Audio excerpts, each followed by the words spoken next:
Bam! What it do, players? Welcome. Okay, everybody just trickle in, take your time. Take your time and come on in. Welcome to another episode of Talking Manchester. It's been a minute since we've been here, haven't we? But actually, I got something to share. No, the show is not ending, but it's actually a very special weekend this week. I am turning 28 on Sunday. Yes, yeah, I said it. I'm turning 28 on Sunday. So, most likely on Sunday night, all the matches are starting at 11 o'clock, if I'm not mistaken, right? All the matches are starting at 11 o'clock on Sunday.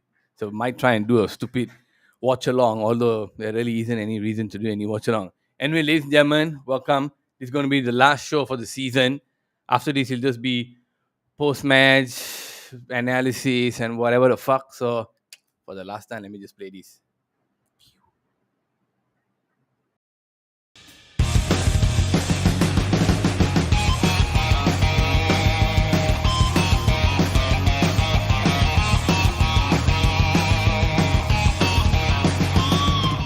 Wait. So what happened now, guys? Latest news all. Y'all already Manchester United youth. Y'all wondering what's happening. Have some of y'all just quickly go and see, okay, City and Liverpool, okay, 2 points, 1 point, whatever. Manchester United, y'all not even looking right. It's the same thing here. It's the same thing. I don't give a fuck already. All right. That seventh place is locked. This final match against Crystal Palace has no fucking meaning. It has no bearing, and it's not going to do anything. Why? Because you're going to see this entire squad get decimated once this season is done. After this last match, some of them probably already packing their bags. Some of the agents already looking to go to a different club. So I thought today, let's maybe talk about who are the players that are going out, who are the players that might potentially come in. But just before that, let's talk about this crazy news that came out day before yesterday or 3 days ago. So there was a training ground bust up at Old Trafford. We took 4 days off because we didn't have a game for more than a week after that 4-0 loss against Brighton. And following that, suddenly news came out that when they came back for training, there was a massive fight between two players. Now, initially leading in the polls, the incredible polls were Harry Maguire, and it seemed like a shoe in because the Sun that broke the news put a caricature like with a black background, you can see the hair thingy. They put it there of Harry Maguire. Now the other person I didn't know who, didn't recognize any of their stupid hairstyles and whatever shit. But leading in the polls was Harry Lindelof by far. Majority was like Lindelof. Some were taking the piss saying it was Bailly, but Bailly doesn't have any hair. And then after that, I think maybe about 6 hours, 12 hours later, whatever it was, Jesse Lingard. Jesse's girl. Ting, ting, ting, ting, ting. What would I do with a woman like that? Jesse Lingard, guys, had a massive bust up with Harry Maguire a few days ago. So apparently news came out apparently that Jesse Lingard did not want to be involved in the match day after tomorrow. He didn't want to play in the game against Crystal Palace. I think I think he was already bitching about the fact he didn't get a farewell, right? Now, how he could ask for a farewell is beyond me. I don't know which fucking planet he thought he could get a farewell or a send off or whatever game you called it. Because come on, man, farewell game send off for guys who are regular players, been playing 500 games for the club, 400 games for the club, in not sent on loan, whatever. Sure, you can say it's not beyond you, but look, man, Jesse Lingard's attitude has always been shown up. That stupid hand thing, whatever the fuck, this stupid hand, the hand bullshit is already annoying as shit.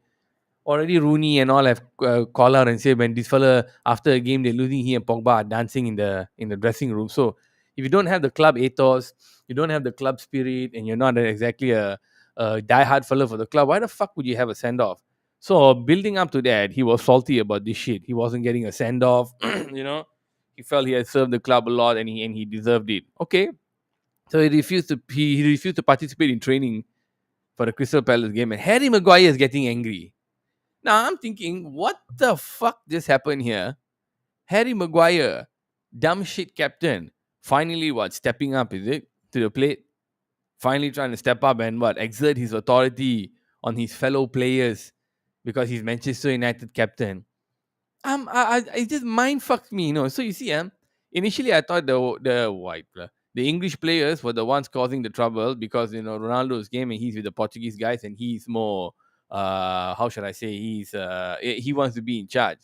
Harry Maguire is a fuckhead, so he won't let go his authority. So his captain and social media is growing, so he won't give it a applause or whatever you want to say. He's a strong person, a stern person, no, with a strong leadership personality. You can go ahead and say it. For me, I think it's a bunch of bollocks. So why the fuck? I'm trying to sit down here and wonder why the fuck is he fighting with Jesse Lingard? If Jesse Lingard doesn't want to be involved in the last game, fuck him.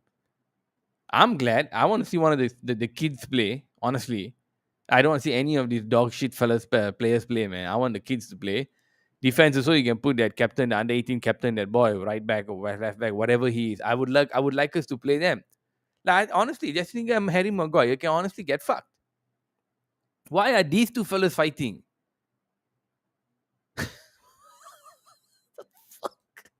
Everybody wants Harry Maguire out of the club. Jesse Lingard can't find a spot in the team, and these two motherfuckers are fighting. And then news is coming out. Yeah, really, like, what are us the fans supposed to think? Like, oh, now they care for the club, no, so they're fighting. Oh, they're so noble, they cancel the player awards thingy. Look, man, we're thinking backwards already. Okay, the player awards thingy, you want to cancel it because image wise it doesn't look good, fine.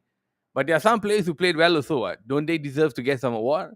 I thought David De Gea has been lights out, fantastic for this season. Shouldn't he at least get a chance to get some acknowledgement? But I know he himself would say he didn't want to go. So this fighting thing in the club is just absolutely ridiculous because, in all honesty, it's happening between the wrong people. I want the fight to happen between like maybe Varane and Maguire. Varane telling Maguire, dude, you're a piece of trash, trash Adams. You need to fucking stop playing for a while, man. Go to the Himalayas, go to Nepal during this off season, go and meditate or whatever the fuck, man, and then come back. Because nobody's listening to you, or at least have the courtesy to give up the captaincy. That's what a fight I want to see. I want to see that punch up, man. Or I want to see maybe Scott McTominay and Jadon Sancho go at it. I want Scott McTominay to tell Sancho, what the fuck is wrong with you? Where are your balls, man? Can you attack her? We all got momentum from the back. We're building up to attack. The last ball we passed to you, and then you're slowing down because you're afraid nobody there to back you up. Dude, go at them. I want to see that fight. I want to see Bruno fight with, maybe one of the left backs. Bruno fight with Maguire. How awesome would that be? Imagine Bruno Fernandes fighting with Harry Maguire and telling him, and they're fucking going at it. Those are the fights I want to see. Not fucking Harry Maguire and Jesse Lingard, to the point that it's so bad they actually had to cancel the training session. That's bad, dude. You got to imagine going for training in the morning and then seeing things and they said, I mean, usually fight whatever lah, because they're tackling and all that. Right? They might argue each other, they continue. We know this. Look in the past when Alex Ferguson used to have trainings. Rooney all be fighting, Rio shouting, who the fuck cares? Roy Keane, let's not even go down that path. Everybody is fighting. So when all this shit's going on, it's why this fight they had to cancel the training session. That's what got me lah. So I say it must have been quite bad lah. What do you all think, man? I think it must have been really, really bad. That you only come and train for a while, and after you say, we can't train at all today. That means the moral is totally fucked. You guys think we can beat Newcastle? I think when we play against Newcastle, we're going to lose. Serious, man. Final game of the season, if only Cristiano Ronaldo is up for it, then we're going to fucking lose. There's no chance for us to win. I don't know why we all want to watch the game. So might as well watch City and Liverpool matches, see who they are playing because it's coming down to the wire. Watch Manchester United for fuck all. Nobody's going to tune in. Even Manchester United fans are going to watch Liverpool and City play. So that bust up happened. They didn't train. I don't know. He probably is going to have his press conference today around 10 o'clock. But like I say, I don't really give a shit what his press conference is about. He's probably going to talk about the fight and all that and then probably react to it. I don't think I'm going to react to it. I don't care. Fact is, right, these players that are coming in right now, latest is that Darwin Nunes kind of turned us down. Now, this one, I don't know how to rate Darwin Nunes. All right. And I know other clubs are looking for him. But the latest is he does not want to come to Manchester United because he wants to play in Champions League. Now, this is a very typical, simple, easy bullshit answer to give out there when you don't want to come to the club. But if it's true, then he says that I think the real sign he's telling us is your club is in shambles, man. I don't know who this manager is, Eric Ten Hag. I don't know what's happening with your backboard. You can probably pay me money, but if I come there and my career is in shambles and you don't play me and all that, then what am I supposed to do? So I think this is one problem he's thinking. So easy to throw that excuse out there. David Nunez has rejected both Manchester United and Newcastle as he prefers to play in the Champions League next season. United will be ready to pay 80 million to sign him. The Manchester United have cancelled the club's annual Player of the Year ceremony. It's understood the players were too embarrassed. So you see this 80 million thingy, yeah lah, we only still have the power lah. So they say we do end up getting him. Instead of paying 65, we're gonna have to end up paying 80 lah because we're so shit. Then now the numbers coming out, they're giving Eric Ten Hag 140 million pounds to go and get the players he wants. So apart from this fellow, there's Julian Timber, there's I don't know, Pau Torres, not so heavy right now, but Timber has come out as a wow. This light suddenly came on, so like hold up.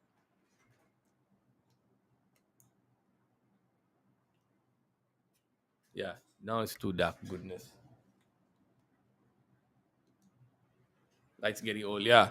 So now players like Julian Timber and all these are being heavily linked with us. I want to see a defender in. I cannot trust any of these defenders. I think Varane has been shocked by the pace of the game and cannot lah. Lindelof fall, one me call elite defender cannot. I think Maguire can still play a part in the team. Just needs to find some form. And again, that captaincy can't be on his arm. If this boy is coming now, I like to see two defenders in now. Because they're saying they want to get rid of Aaron Wan-Bissaka. Now, I want to say this. Aaron Wan-Bissaka is a fantastic stopper. All right? He's an incredible stopper. One with him, a lot of the times he wins he wins the ball. He's not afraid to tackle. But because the boy can't pass, he can't pass the ball into the box and all that. So now he's being dropped. I'm worried. I feel like he really for the English game, he's one of the top. And I think probably in any other English team now he'll be automatically in the first team sheet, just like how he was during Oli's time. If you're talking about this new method to play football or whatever the fuck it is, right? And telling me this guy cannot play football, I'm shocked. Because the boy is good. Just that he doesn't go up and attack. Doesn't know how to cross, whatever. You think, well, but we can't teach him this. Why is it that players come to Manchester United and we say, oh, he's like that, so he can't do it, so we throw him out, we buy another player? Why can't we teach him how to play the football that we want him to play? I don't understand. 50 million pounds we paid for him. I'm not even sure we can make that money back. If they say, okay, selling for 30 with plus, then it depends on him playing well. I feel once he goes to a new club, he's going to get tattoos, going to fix the hair, do all kinds of crazy shit. I feel it. So the other fellow who comes in, I don't know. And then they're talking about to take over on right back. They say Dalo is going to be there. Diogo Dalo is still in the what you call it in Eric Ten Hag's plans. But why I'm not hearing anything about the left back? Because Alex Telles is the one who's been playing dog shit these past few games because Luke Shaw is injured. Luke Shaw has been injured badly this season. First, the head knocks several times, still managed to come back and play. And then he was playing well, quite steady. Defensive work was playing quite steady in some really tough, wet, rainy games. Alex Telles came, play 1-2 games, was good, got COVID, set out, went for the internationals, whatever, injured or COVID again, set out. Fred also set out, been playing shit ever since. So why am I not hearing of us bringing in a left back? Are we going to bring the under 18 boy to come and fill in? Then he's not going to play very well next season. You're going to have to allow him to make all those mistakes. And next season is going to be more damage control for us. We cannot fall below the 7th place. We have to kind of finish in 5th place, right? So I'm worried. I'm worried. We're talking about right back. We're not talking about left back. We're talking about midfield. We don't know who the fuck can come and take over the midfield. Yanka, Olga. And I want to put this out there. As far as N'Golo Kante is concerned, we keep getting these players, ex-Chelsea players, when they've run their course all the time. I thought John Mata and Matic were fantastic buys because when they were playing for Chelsea, they were incredible. Did they really hit those heights? No. Now N'Golo Kante is available. And what's up, Matthew? Brandon Williams, do you think he will start? That's the thing. Because left back, right? They didn't talk about selling any of the left backs as well. So that means most likely they want to keep Shaw because there's still that English quota. But how come no one wants to buy Tellers? Because Tellers is their shit. You know what I'm saying? and then now, in midfield, we don't know who we're gonna get. Right? We don't know who wants to come, who is going, and then N'Golo Kante comes into the picture, and I'm looking at this thinking, holy shit, just holy shit. If we want a proper rebuilding, reprocess, whatever fuck, right? I think bringing Kante in one of the first buys is not the way, lah. Because I'll tell you my reasons. But okay, so we're gonna come in, sign him on 2 years, right? Because he's 31 already, so he won't sign long year contract. Why want to do rebuilding with a fella with and sign him on 2 year contract only? If you want to do rebuilding, why not sign somebody who's actually willing to, who's younger, who can, we feel have potential, get to maybe, play them there. The wages won't be so high. Kante still has 1 season to go, so 1 year left on his contract, so he won't be that expensive. I understand, but if I for me as a fan, if I'm to fully buy into this rebuilding, then I don't want any fucking players from other English clubs and all that past 30. You know what I mean? I know the guy is great. I know he's great. World player, finished third place, second place, whatever the fuck it was. You know, still playing for Chelsea, but not starting every game. And also, one more big thing people forget: Kante has been injured quite a bit also. Kante has been injured quite a bit also. He set out quite a few games also. So we're going to bring in to fix our club, and we need somebody to run more, to defend more, to take charge or whatever it is. I'm not fully sold on a homeboy. I'm not fully sold. I feel get the younger guy in, whoever the fuck it is. Let's see if they can work it. Ten Hag supposed to come on a 5 year thing, but of course we sign only 2-1, whatever, no problem. So we cannot rush. This is now the time for us to really take 5 years. This is not the time for us now to jump in. Yeah, you don't think you go for Kante, huh? Because the media are crazy saying they want to go for him, they want to go for him. I was like, come on, man, please, like, we gotta be fucking kidding, like, we're going for another old guy. So now in order for me to get into this whole rebuilding now's the time. Cannot say 2 years, 3 years. If in the second year it gets worse, they say next year is okay, then the following season gets worse. I think we should stick lah. Cannot already like last time. Band-aid, put a band-aid, fix it, go for surgery, pay a lot of money, get a top player, think surgically can come and improve us. That shit are not going to work. Now, since for so long we've been playing ass, just continue the ass feeling lah. When we come and talk about shows, we talk about how they are playing, talk about that new player, how he played, compare him with the other fellas in the squad. Then since everything is new, we see from that game to the next game, to the next game, to the next game. So now it's for us to watch how the team builds itself. But I share your concerns too. We can't get any players. Eric Ten Hag, if he's going to come in, he's already at the club, started working. What if he does not get all the players he wants? Like, honestly, this is the scenario I want. He comes in, he doesn't get all the players he wants. So we're going for this fella, that fella, all kinds of fellas. And then they say out of the 6 players he wants, he only gets 2. Holy fuck. Then this following season is going to be a shit season. We're screwed. That's not a build-up season, a rebuild season. And then January, we're going to buy a player. It's going to be a mess.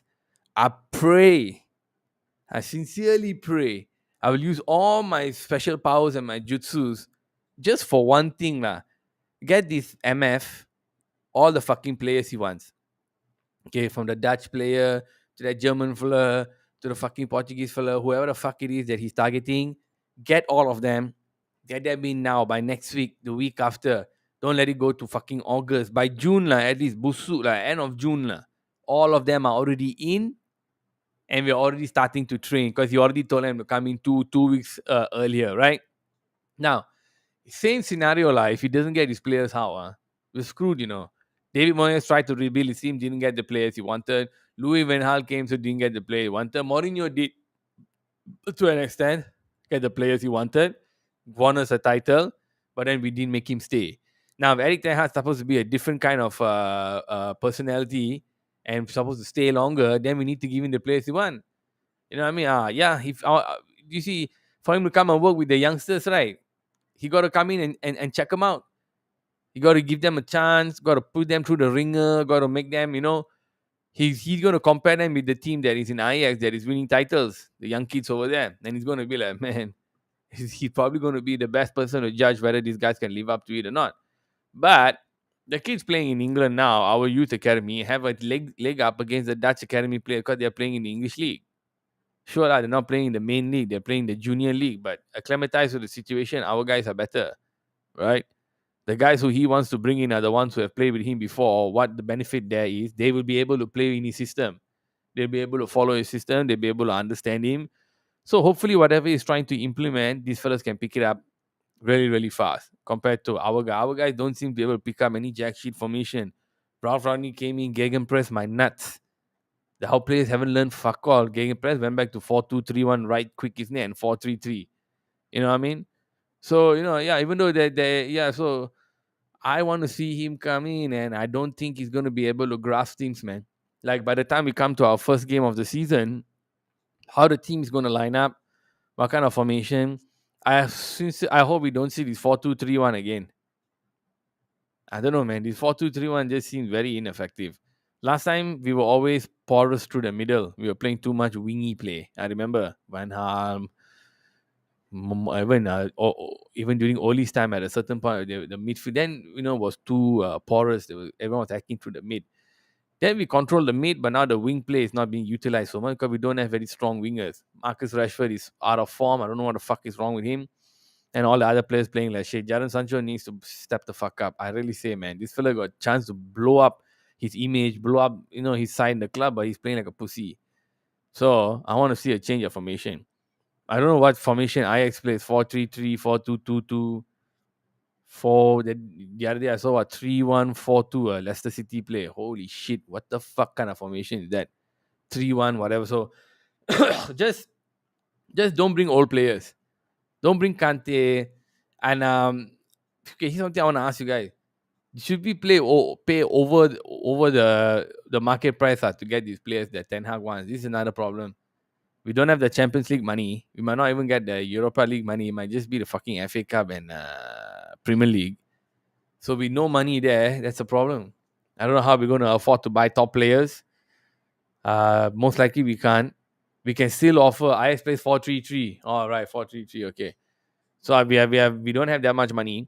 Paul Pogba is a bitch. Now he's realizing he cannot get the kind of wages he can in Manchester United because Juve is telling him to take a pay cut.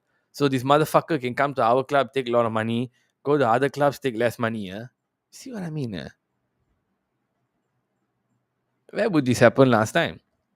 Where it would be like, yeah, Nama fuck it lah. No, I'm Manchester United brought me up so, but I don't give a shit. No, I'm just gonna fucking, assassin them as far as it comes to the salary. Other club all go, oh, just because you want to get away. None of these motherfuckers want to play hard. None of these motherfuckers want to fight for the club.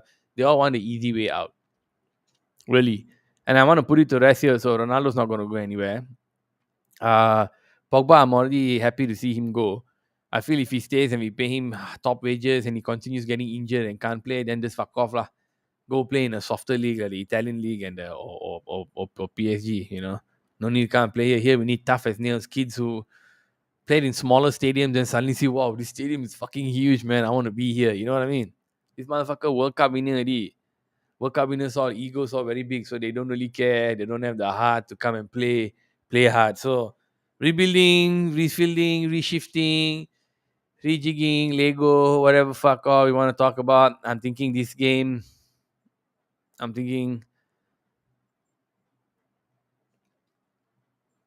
don't think it's gonna be a smooth off season. I think whatever players we want are all going to be no names, and I think not all of them are going to work, and that's a concern. There's no way we can get players on suddenly all of them work. Fuck off. No matter how good the new scouting team and all that is, there still isn't a clear cut line on how these guys think. Now we know that the previous guys who's approved Cavani's contracts, Igalo wasn't too bad. The one before this, all those high top dollar contracts were idiots. A bunch of fucking idiots. I'm glad they're all gone. For them to come and say these were the deals of the century, they are fucking idiots. They need three tight slaps. So I'm glad they're gone. But the new fellas coming in, how good is their eye? How good is their skill? How good is their networking? How good is their know-how for them to actually know what kind of players to bring into the club? This is where my concern is. And I'm thinking honestly, it's not going to be smooth sailing. I think it's going to be very, very hard. If I'm talking about really quickly, scout hardworking, yeah. From lower leagues, yeah. Play for money. If I'm thinking about the score for this game tomorrow, so I think most likely it might be a 2-2. Might be a scrappy fuck game. The players who get to play want to play their best because after this no more football for a long time. They want to finish on a high. Crystal Palace are having some issues also. Patrick Vieira, I'm telling you, you fans sometimes need to fucking control themselves lah. So you guys saw that thing Everton fans ran into the pitch right after they scored the winner in the 84th minute and then they won the game against Crystal Palace yesterday or the day before. Everton fans ran into the pitch. One fellow went right up close to Patrick Vieira and had his phone like this. He had his phone like this. Patrick Vieira walking away and he's putting his middle finger like that, like this. So Patrick Vieira suddenly saw a turn and reacted. The little pussy boy ran away, couldn't miss the punch. Now that gave him a kick. I'm thinking, what the fuck is wrong with you, man? Society just sometimes damn kurang aja, just totally lost it. I wish Patrick Vieira broke the fella. The other fellas coming in, trying to start shit. So Everton are not really in a good place now. They might be able to escape the relegation. I mean, Crystal Palace is not really in a good place now. Everton, blah. Everton also not really in a good place. Crystal Palace is not really in a good place, but they secured their top flight status. I don't know how many players were injured and all that, but I believe they'll be there to play lah because they're playing at home. We are playing away. You know, our guys can't rise up to play well. Whether home or away, we lost against Brighton 4-0. So against Crystal Palace, I don't think no matter if Ralph Rani says, "Hey, play defensive," they're going to say, "Fuck you, we play how we want," because that's what happened against Brighton. He said the players were not listening. What he's been revealing that. What then stupid Rio coming and saying, "Oh, he shouldn't be talking." Rio needs to shut the fuck up. I think I'm so done listening to all the ex players. They're all a bunch of morons. I like to listen to Gary Neville and all that articulate about the game, talk about the game, talk about some mistakes or things that they should do that they didn't. I like to hear about that. But apart from that, everything else is bullshit. It's horseshit, you know? So anyway, I'm not going to prattle on too much. I want you all who are here to tune into my YouTube channel, Cousin Roy's Corner, and I'll be gaming soon. It's a fuck ton of fun. Okay, it's not morbid like this bloody football shit. Absolute shambles. But stay tuned. Thank you all for tuning in. Remember, like and subscribe. And I will see you all Sunday, 11 o'clock. Most likely, we'll do a watch along. Just do one watch along. Season over. Yeah, let me see how it goes. Test it out, full. Maybe do it on OBS so I can watch. And yeah, join me, lah. We'll see how it goes. See how Manchester United get trashed. Matthew, thank you for tuning in, brother. I need a coffee refill. I'll holler at you soon. Until then, peace out, guy. Love you guys. Ciao. Dead by Daylight, Cousin Roy's Corners.